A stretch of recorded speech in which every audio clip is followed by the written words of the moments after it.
과학이 있는 곳이면 어디든 찾아간다. 찾아가는 과학 토크쇼 People in Science 시작합니다.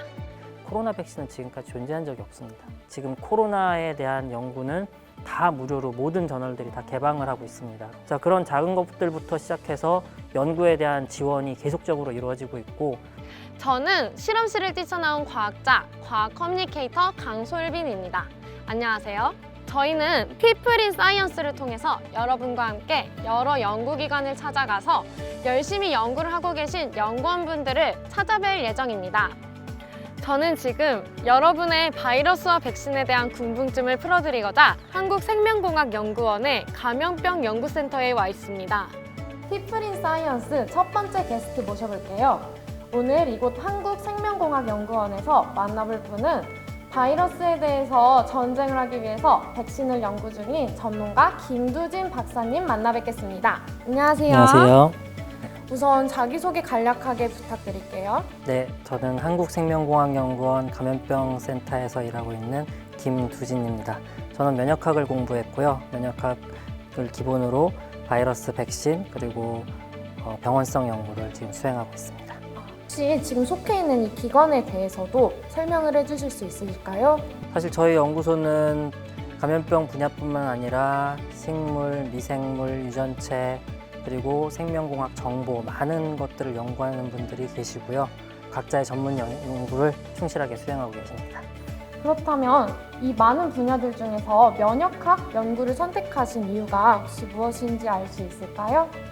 공부를 하다 보니까 재미가 있었어요. 고등학교 때는 화학 쪽 공부를 좀 시작을 했었고 재밌어서 관련 학과를 진학을 했고 거기에서 공부를 하다 보니까 생명 현상으로 이어졌고 그래서 이제 대학원 진학을 할 때 면역학을 연구하는 그 교수님을 택해서 가게 됐습니다.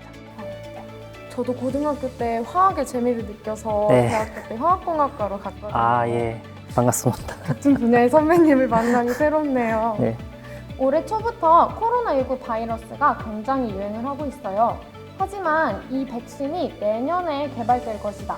이런 이야기를 주로 접했는데요. 과연 이 백신이 상용화되기까지 오랜 시간이 걸리는 이유가 무엇일까요? 네, 백신뿐만 아니라 신약이라는 거는 정말 새로운 완전히 밑바닥에서 출발하는 신약 개발, 백신 개발이라는 거는 굉장히 긴 시간을 필요로 합니다. 보통 10년이라고 얘기를 하고요. 사람 몸에 투여해야 한다는 것, 그러기 위해서는 효과도 좋아야 되지만 안전해야 한다는 것이 제일 큰 이유예요. 백신은 필수 예방접종 같은 경우에는 태어난 모든 신생아들이 다 받게 돼 있어요. 자, 그러다 보니까 안전성의 문제가 가장 중요한 해결해야 될 부분이기 때문에 개발 기간이 오래 걸리는 그런 이유가 됩니다. 결국 사람들의 안전을 보장하기 위해서 이렇게 오랜 시간이 걸리는 거였네요. 그럼 앞으로 코로나19의 백신에 관해서는 어떤 전망을 보고 계신가요? 네, 사실 저도 백신 연구를 꽤 오래 전부터 해오고 있지만 지금 같은 그 과정이 전개되는 건 처음 봅니다. 그만큼 전 세계 사람들, 전 세계 과학자들이 이 중대함을 피부로 느끼고 있다는 것 같고요. 이제 임상이 시작되거나 될 계획이 있죠. 그래서 최대한 빨리 가시적인 결과를 끌어내려고 노력을 할 겁니다. 혹시 그렇다면 이 개발을 위해 국가 간에 서로 협력이 이루어지나요?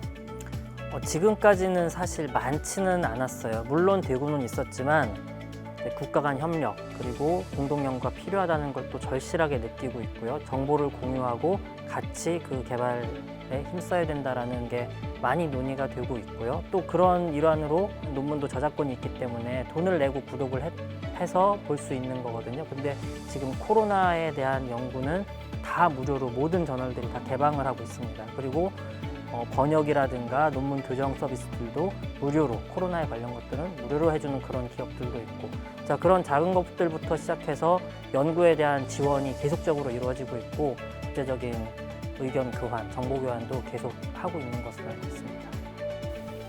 코로나19 사태를 맞으면서 혼자가 아닌 함께라면 이겨낼 수 있다는 말이 나오는데요. 그 의미를 절실히 알겠네요. 이 백신을 연구함에 있어서 많은 고충이 느껴지는데요. 하지만 고충이 있다면 그만큼 멋진 성과도 있었겠죠? 혹시 박사님께서 지금까지 겪었던 일 중에 가장 뿌듯했던 일이 있을까요?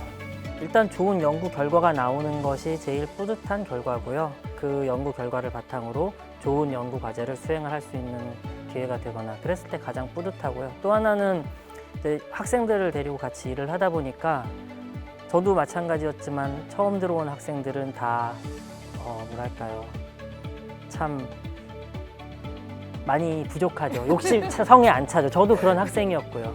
하지만 그런 학생들을 계속 끌어나가면서, 물론 힘든 과정입니다. 저도 힘들고 학생들은 더 힘들겠죠. 하지만 그런 과정을 거쳐서 어느 날 이 학생이 발표하는 수준이 올라가고 이 학생이 갖고 오는 연구 결과가 향상되고, 그런 모습들을 보면은 아, 잘 성장하고 있구나, 그런 모습을 보면 또 뿌듯하죠. 네.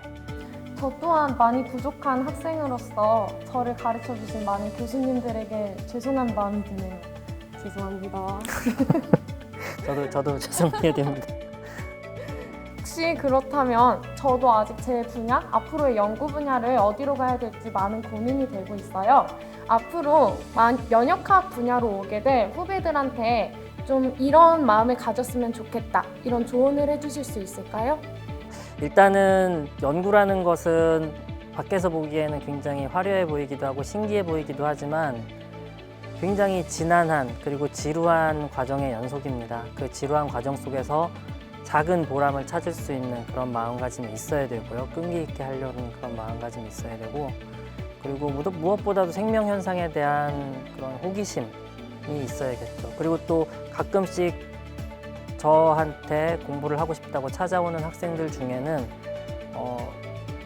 실제로 이 병에 대한 해결책을 찾아서 인류에 봉사를 하고 싶다, 그런 마음가짐을 갖고 찾아오는 학생들도 있습니다. 예. 그런 마음들 중 어느 것 하나라도 있으면은 어떤 연구든 할 수 있을 거로 생각합니다. 아무래도 면역이랑 백신 분야가 사람들한테 희망이 될 수 있는 만큼 많은 책임감이 필요한 분야인 듯해요. 이 기회를 가지고 박사님께 여쭤보고 싶어요. 박사님에게 과학이란 땡땡땡이다. 과학이란 무엇인가요? 과학이란 동반자죠. 동반자. 네. 동반자가 마냥 행복하고 예쁘고 좋을 수만은 없잖아요. 때로는 애증의 관계 있고 싫을 때도 있고 지루할 때도 있지만 또 어떤 종착점에서는 돌아보면은 아, 그랬구나, 내가 그래도 기여를 했고 뭔가 보람 있는 흔적을 남겼구나 하는 그런 바람을 갖고 있습니다. 정말 멋진 대답인 것 같습니다. 가장 바쁜 이 시기에 이렇게 귀중한 시간 내셔서 좋은 말씀 많이 해주신 점에 굉장히 감사 인사를 네. 드리고 싶습니다. 지금까지 한국생명공학연구원 감염병 연구센터의 김두진 박사님이었습니다. 감사합니다. 감사합니다. 저희 피플 인 사이언스는 이번 주에 바이러스란 주제로 찾아뵀는데요. 다음 주에는 인간 생명을 주제로 치매에 관한 이야기를 나눠보도록 하겠습니다. 오늘 나눴던 이야기가 마음에 드셨다면 좋아요와 구독, 알람 설정까지 부탁드릴게요. 다음 주 목요일 3시에 다시 만나요. 안녕!